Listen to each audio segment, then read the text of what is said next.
Since I was a kid, my family made it clear I was never their pride and joy. My parents always had a favorite, and it definitely wasn't me. Growing up, it was always about my sister, Lena, acing her exams or landing a spot in some elite program, while my decent grades, mostly B's with a few A's, barely earned a nod. I wasn't a slacker, but I wasn't the golden scholar Lena was. I was more of a practical guy, always tinkering with broken electronics or helping a neighbor rebuild their porch for extra cash.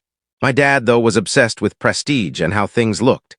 He was a mid-level executive at a corporate firm, constantly chasing a promotion that never came.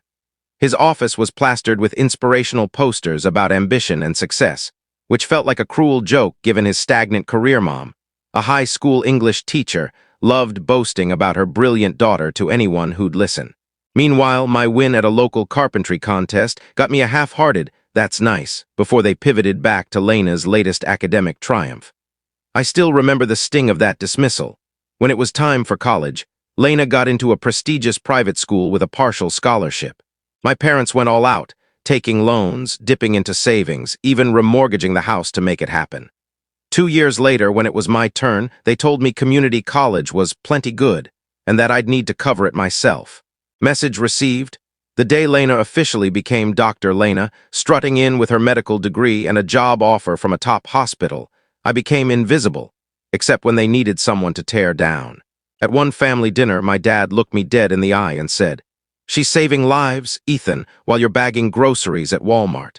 If it weren't for Lena, we'd have no one to brag about." He didn't even blink, just kept eating like he hadn't just gutted his own son. Mom burst out laughing, adding, "Oh, come on, Ethan, he's just saying we can't exactly boast about someone restocking shelves." Lena didn't defend me. She just smirked, sipping her fancy, sparkling water like she was above it all. I'd fixed her laptop for free the week before after she'd spilled tea on it, but apparently my useless skills were only worth something when she needed a favor. From then on, tearing me down became their favorite game.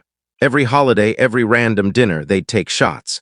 If I mentioned my job, Mom would sigh, "Maybe one day you'll do something worth talking about," while Dad just shook his head like I was a lost cause. The worst was their achievement wall, a hallway display with 20 photos of Lena's milestones. Med school graduation, her first white coat, posing with some big-shot doctor. Me. One blurry high school graduation photo, probably only there because my grandparents called them out. Lena got cockier over time. "Ethan, the Walmart worker," she'd tease in front of relatives. When she bought her Mercedes, she quipped, "Put that on your name tag." My parents loved it. I can tell what happened in the short video, full video on my channel link in below.